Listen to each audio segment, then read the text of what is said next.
Today you're about to meet Gabe and talk about somebody who brings the energy. Pastor Gabe has so many referral marketing ideas throughout this episode, and a lot of them are very cost effective, they're very easy, and they're really work for him. He has an entire financial team behind him where he does coaching, he does leadership, and he helps his clients on a regular basis with their financial needs. It's a space that's not easy to gain trust of other people, but he does it so seamlessly. You're going to fall in love with the concepts that he has, the positive attitude, the different strategies. Without further ado, let's meet Gabe. Welcome. Thanks for joining Live Local Business Owners Podcast. Today, we are with Mr. Gabe. Gabe, if you can, in 2 minutes, tell us what you do and how you want the audience to see you today. Absolutely. Thank you, Mr. Billy. I work in what I call money ministry. It's my way of sitting down with people and educating them because knowledge is power. So if I can give people the tools that they're not otherwise accessing online, ChatGPT, just throwing out in the world and praying that it comes back to them, I actually give them tangible information so they can make the best financial decisions for their family. I don't want to overpower them. What they think is best for their family is the only way. So if I give them the knowledge and the education behind the finance, then they can make the best decisions for themselves. So money ministry, we're here to help people. It's a ministry for us. It's free for our clients, and they get ahead in life. That's sweet, man. You've done that a few times. You got a few reps, and that's good. I like that. Are you ready for the questions? I'm ready to pick your brain because you have a wealth of knowledge, and I love how you handle yourself. So this is going to be a great conversation. Are you ready? Yes, sir. Absolutely. Ready to roll. Cool. Talk to us about your daily routine. I love these questions. Daily routine. What do you got? Okay, I live by my calendar. Everything goes in my calendar, personal, professional, even leisure time. Everything is in my calendar. So I check my calendar like 7 times a day. My assistant can add things to my calendar. My family can add things to my calendar, not just my team. So I wake up every morning and it goes devotion, prayer time, silence. Then I go into worship music while I do my workout. And then I roll right into checking emails. I send out daily devotionals to my team. It's part of my ministry. And then I roll into meetings and then follow up, and I put things in there. So everything's blocked off, even baseball practice, even dinner time, even family time, cookout, hiking. So I do try to, if I see that my day is getting kind of bamboozled with business, I will block off 2 or 3 hours and just say hike. And I will literally go on a hike. But the thing about it is, if you put it on your calendar, you have to live by it, right? If the ticker goes off and says, boom, it's time to get on with Billy, then it's time to get on with Billy. So today I even put on 30 minutes before this of prep for being with Billy. So I got my laptop ready, got everything going, made sure my shirt was good, right? All those things. And so even going into a meeting like this, I need to have prep time. I can't have it running back to back because you want to be early, right? You want to be early for the things that matter, and you want to be prepared for the things that matter. So I even build in prep time. That's amazing. I love that answer. I do the same thing. I should build more personal time into my calendar, honestly. What calendar are we using? Help us out. What, using a Google? Okay, so yes, I some people are going to think this is weird, but my phone is 8 years old. It is a Galaxy like 10 plus. I'm not updating anytime soon. It is not broke, so I'm not fixing it. And so I have all of my 3 emails all go into there, and then it goes on my calendar. So it's literally the calendar on my phone. And because they're linked, I can literally block something off on my phone, and it blocks all my calendar. So it literally goes back and blocks my Calendly. It blocks everything. So I don't know if anyone else can do that the way I do it because it's so simplistic. Now I feel like technology, you have to have like a little bit more smarts to do that. But 8 years ago, it's still working, and I can use my calendar on my phone. The simple solutions are the ones that you actually do. If you make it too complicated, you're not going to do it. Simplify. Yes, I can do it straight in the middle of conversation. The ministry, you've got a team, you've got a lot of things going on. Talk to us about the most stressful parts of your day. Well, a quick break before we get to that next answer, because I know that answer is going to be brilliant, which is why I chose this moment to interrupt. If you love what you're seeing and you want to run your business off of warm marketing referrals, visit our website, livelocalwarmmarketing.com. It's got valuable resources, office hours, memberships, the book, an array of resources to help you get rid of cold calls, cold leads, door knocking, and run a business you can be proud of through referrals and warm marketing. Now, back to the show. The most stressful parts of my day is trying to figure out sometimes what someone else is talking about, right? Because it could be when you're working with so many different people on so many different levels, when it comes to personalities coming from their background, their culture, when you're working with just you're going from one conversation of someone in your field, your professional, someone, a teammate or an executive or someone you're training, and then you're going straight into therapy, which I still do, or pastoring, or going in. And so it's the shift in the mode of like kid gloves here, professional talk there, break it down here, make it simple. And I may be having the same conversation with a client as I am a trainee, but the client, I have to explain it on this level so that they're not an expert like we are, and then turn around and then explain on the expert level to the trainee. So it's the downshifting. It's like driving a stick. It's constantly shifting to be able to make the same me receivable by the person I'm talking to, whatever hat I have on. Parent hat, sibling hat, professional hat, pastor hat, therapist hat, whatever it is. Do you build in like a 10-minute buffer in between meetings so that way you can just kind of realign yourself? No, I just start singing worship music in my head sometimes. Sometimes I build in so many things into my calendar, but unfortunately, sometimes my calendar will go back to back. Like yesterday, I was like probably 5 meetings back to back, never got up from the desk. And so I'm really good at just making that mental shift. But that's coming from being an athlete for so many years, right? Like they don't ask you like, hey, you ready to play this quarter? Like, no, buzzer goes off, we're ready to go. So it's the athletic mind shift, a mindset that allows me to shift so well. I do believe, but yes, if I can help it, I'll look at my calendar and block something off so that I can just walk. Yeah, that's good. That's awesome. All right. So the next question, as you're sitting down in all these meetings and talking to all these different people, I'm going to make you pick your favorite child. Ready? Who is your, I love this kind of client? Who's your perfect client? Oh man, my perfect client is actually the person who annoys me in the best way. It's the one who like texts you back, asks you 1,000 questions, wants to know this, wants to know that. And the reason why that person is so amazing is they feel like they're being annoying. They're like, man, I'm texting Gabe 1,000 times a day. I'm asking him all these questions. And they feel like they're being annoying because we as society have been taught that you have a limited amount of access to someone before you become an annoyance. And that's not true, right? There is nothing more important than your financial health because that feeds into your health.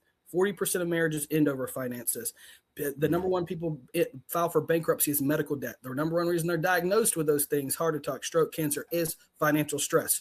Yeah. So when I'm helping someone with their money, that is their lifeline, right? Like that's going to help them be able to secure their family and not stress over things and be around longer and make sure that they don't need to go fund me to like survive something. So they're not bothering me. So when I get someone who's like eager to learn how they can help their family, that's the best for me because it means that they're trying to as quickly as possible understand what it is to make sure that they never have to go without for their family. And to me, and again, their mindsets, they're annoying. My mindset is you are doing everything to protect your family and that makes you a good person. So do you ever prep them with questions like, hey, before we meet, you should ask me, or here's some things to think about before we meet? Do you ever like set them up with that kind of thing to kind of get better results out of them? Absolutely not. Right? Okay, that's fine. Here's the reason why. You don't know you don't know who's coming on, right? Even the same person has a different personality. They might have just gotten out of a funeral. Right. And then they're coming on a little somber, or they just got out of business meeting and they're stressed out. So you may get a different version of that person than you would have gotten the next day. And so when they come on, I'm more evaluating their energy and their flow and their mindset. And then based off of their personality, I give them homework from there. So our first conversation, I'm going to get out of them our ground basis, but then I send them the tools that they need because some people won't follow up at all. So guess what? I'm not sending those tools. Right. So once I get to kind of know their personality, I give them more to dive into. But people will come on all the time and be like, hey, listen, I went to this class and that class, and then I, chat GBT'd it. And this is, I could send you scrolls of what people have sent me that says chat GBT said. And I was like, last time I checked, they don't have a license, right? Like I didn't see chat GBT sitting next to me when I was getting my license, nor did I see them when I was getting fingerprinted to make sure I'm not a criminal. But life is life. And so I really enjoy being able to give them the tools that specific person needs. No conversation has ever been the same between any client. So I don't treat them the same. That's, it keeps you on your toes. That's yes, for sure. It does. It's a fun game. Yeah. So, all right. So you've mentioned a few times the ministry side of it. So how Yeah. did you determine your branding? How did you make that decision? This is who you're going to be. I feel like God called me into ministry when I was about 12 years old. And so I've always just figured out what can I add to my tool belt Mhm. to help more people, add more resources to the community. And so I don't define myself first as, a financial expert or a licensed financial professional. I define myself first as a pastor, and everything that I add was to my ministry. So yes, I have a pastoral degree, and I in ministry and nonprofits. But then I added my master's in marriage and family counseling, and then I added my PhD in child psychology, where I specialize in autism and abuse. And then I added my resources of having my license and doing marketing, and then I have my license also, in in life and health, which helps me to be able to do life insurance, health insurance, financing, planning, all that stuff. And so I just keep adding things to my tool belt, because here's the thing: as a pastor, you know everything. People are not going to walk up to someone and go like, "Hey, financial advisor, I'm struggling on my bills." They're going to be like, "Hey, pastor, can you pray for me? We're about to lose our house. Hey, pastor, can you pray for me? Someone just got diagnosed. Hey, pastor, can you pray for me?" And then they give you the situation. And if I can sit down and be the resource for 90% of those, that's a really good place to be, Yeah. because I've already have the trust. Yeah. I was going to ask about that. So yeah, people don't trust Dr. Self because that doesn't culturally translate. There's a lot of cultures who don't like doctors, so I don't say Dr. Yeah. Self. But everybody's gonna let Pastor Gabe in their house, Mhm. right? They're gonna be like, "Oh, I kind of like that guy." So it's what I add to my tool belt. Who knows? Years from now, I'll probably add some other things too. But right now, we mainly focus on money because it's the pain point for a lot of Americans. Yeah, no, that makes sense. And the trust part is what I'm going to follow up with. I'm glad you addressed that because the trust part of it really coincides really nicely with what you're doing. That's Oh, awesome. 100%. 100%. Talk to us. And then you mentioned marketing a little bit. Let's talk about Mhm. marketing a little bit. So Let's go. let's talk about uh, something you do that's repetitive and boring, but really moves the needle and is effective. I love this question too. I want to know. Repetitive boy. So there's this really cool place called the Dollar Tray. That's how I pronounce it. I also pronounce the Walmart and Target. But I have always, for all of my businesses that I've owned for years, is I go to the Dollar Tree and I will make little baggies, right? You get the little Okay. cellophane bags, and I put in, candy, a little composition notebook. They now have the mini version, some pens. And I did this yesterday. I do it probably like once every 2 weeks, and I take over my whole entire living room, and I've got my assembly line, and it's just me. And I feel like, myself turns into an elf, the drop the S. I feel like I'm like a little special elf making all my little packages. But then I put them in my car. And so when someone in public is like, "Oh, I need your help," or, when I'm going around talking to business owners, going to an event, I hand those out. You hand out your business card to somebody, it's going straight into the trash. And Yeah. if you hand them a package, I always go to hand it to them and then kind of pull it back and be like, "Billy, do you like candy?" And they're like, "Yes." And I was like, "All right, do you promise not to share this candy?" And they're like, "Okay." With someone standing right next to them, I go, "All right." And I'll look at the other person and go, "Not for you," and hand it to them. And so now you've kind of like, this is, you kind of like giving them this, like, that was a different interaction, but it's funny. And they know, and they immediately open it because you already told them there's candy in there. And then the one major change I made was I ordered the magnets of business cards, Yeah. the magnet, but not with it on there. So if you order them together, they're like $80 for 100. But if you order them separately, they're $20. Order the business card and the magnet. So Oh, geez. I put those together. Smarter, right? And then I put those in there because I have magnets on my refrigerator from when my mom was a child. Oh, Like, really? I'm looking at a magnet right now that was on the refrigerator when my mom was a kid. So that thing is like 70 years old, right? So you think about it, no one throws away a magnet. They can't tell you where the magnet was from, what it's for, where they got it, but everybody puts a refrigerator magnet on their magnet. So I always put my QR code on there, because then there's people who walk around your house like kids and they'll just QR code stuff. So that's the main thing that I do is I will make these baggies, but you won't believe someone's expression or how they change when you hand them a goodie bag versus your business card. That's It's a whole different game. I've been asked that question 1,000 times. I've never heard somebody a candy goodie bag. That's the first time. Congratulations that Thank we've you. got a Thank you. candy goodie Thank bag you. as Thank a you. move. That's really good, man. That's funny Yeah. and creative. Yeah, My because you goodness. can I use think it for only you could anything. get away with that though. You got to have a really friendly face before Yes, you I start do. handing out bags of candy. You Yes. can't roll around like in a van with dark windows because then you start getting a different impression of people. Like you have to No. be a really nice person first. I definitely have a dad car. This definitely says my car says there are car seats in the back of this. That's number one. Right?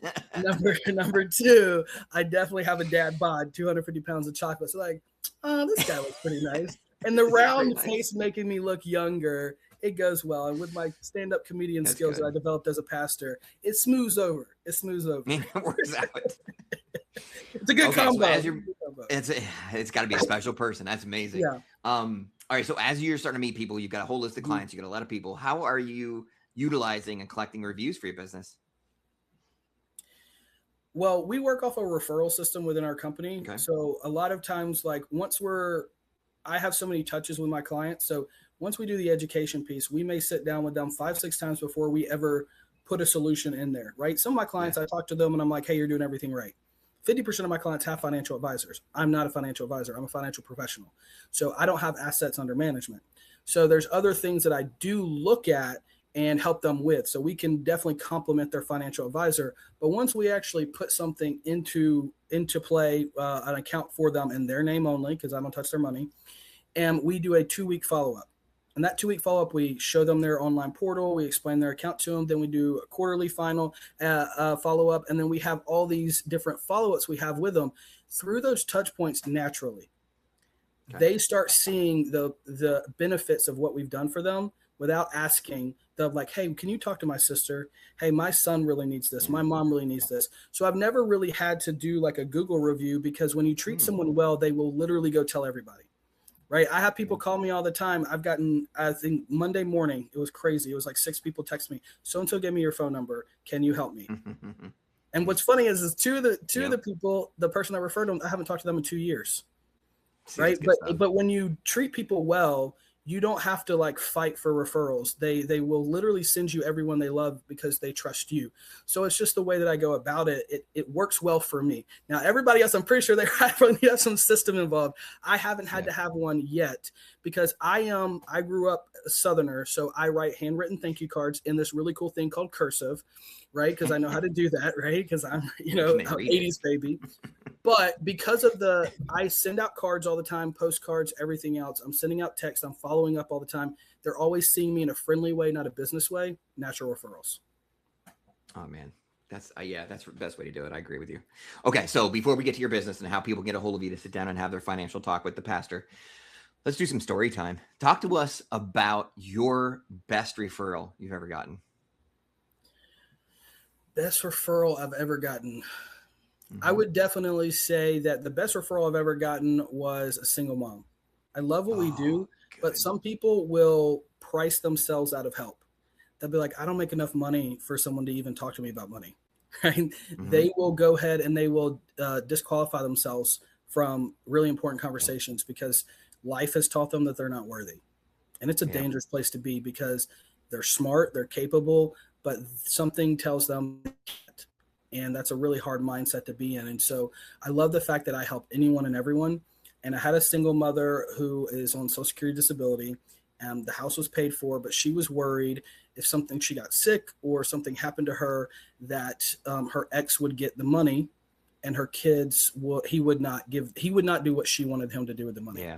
And so we were able to work in her budget, which was $35 a month.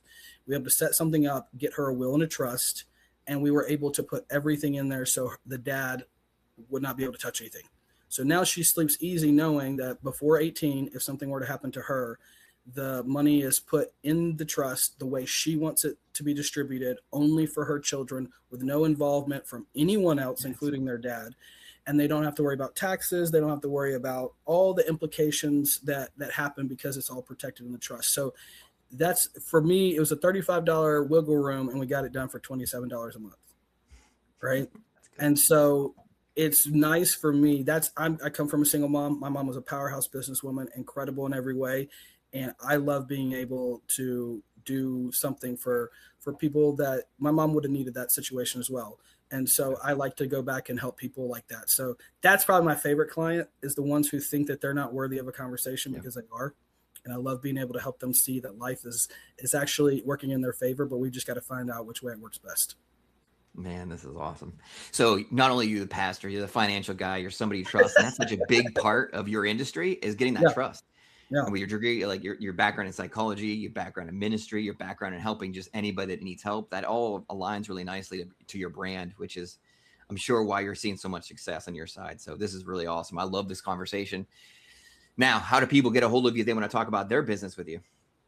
Absolutely. So I've got my own website Cool. that they can go to. But one of the main things people do is text me, right? Call me, right?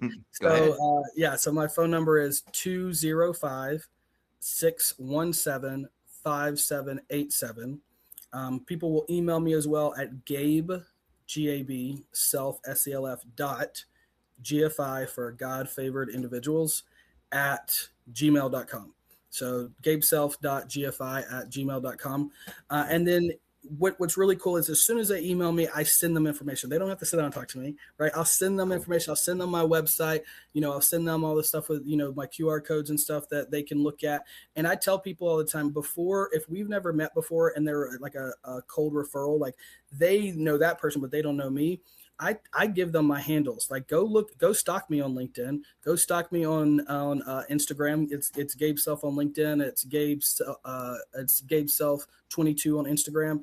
Go to my Coach of Positivity on YouTube. Why? Because if you see me cussing people out and acting a straight fool online, don't come to me, right? Like if I tell you, hey, I'm a really godly man, I love people, I love helping people do it, and then you see me online yelling over politics, then I'm not your person. But I tell people I'm the same at Walmart as I am on the stage. I'm the same at my kid's game as I am, in worship. It doesn't matter where I am. I'm the same guy all the time. It annoys some people because I take a really long time to get through stores because I pray for people and I talk to people and I love on people. And they're like, you could have gotten out of the store in 10 minutes. I'm like, yeah, but the prayers, people need to feel seen. And so I take that time. And so I am the same person on and offline, but you don't know that. So don't trust me. Go look me up, stalk me online, and then call me. And then try to get on his calendar, because that calendar, man, that's a tight knitting calendar. So once you get on that calendar, that is some gold right there. Yeah, and in my LinkedIn and my YouTube channel, you'll see my email, my phone number, all my stuff, all my accolades. Yeah, we'll put it in notes. I have a list.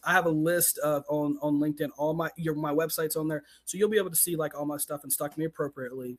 But I think you should, because you can't trust people, and I don't use AI anything. So if you get a text message or something back from me, it's from me or my assistant, right? It's from a real person. I don't do AI anything. I don't believe in it, because that human connection as a pastor, that's what you're coming for, right?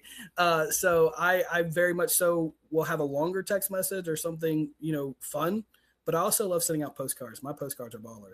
I will send out goofy pictures like this. I'd have a picture literally I sent out today of me like this, like the 2-year-old pose. And I'm just like, hey, as a serious professional, I just want to just tell you happy summer. That's who I am. Like, those are the postcards people are going to be receiving on my client list. Oh, that's awesome. All right, man. Hey, we appreciate your time here today. This is awesome. You're having fun and being professional and being trustworthy. It's a delicate balance. So if you want to sit down with him and try to get on his calendar, be sure you reach out. The notes will be in the section below. And Gabe, man, we appreciate all of the fun stuff we talked about today. This was awesome. Absolutely. Thank you. I love the fact that we both have maps in our background. We both decided to wear blue. It's a good life, right? All right, man. We'll talk to you soon. Yes, sir. Thanks so much.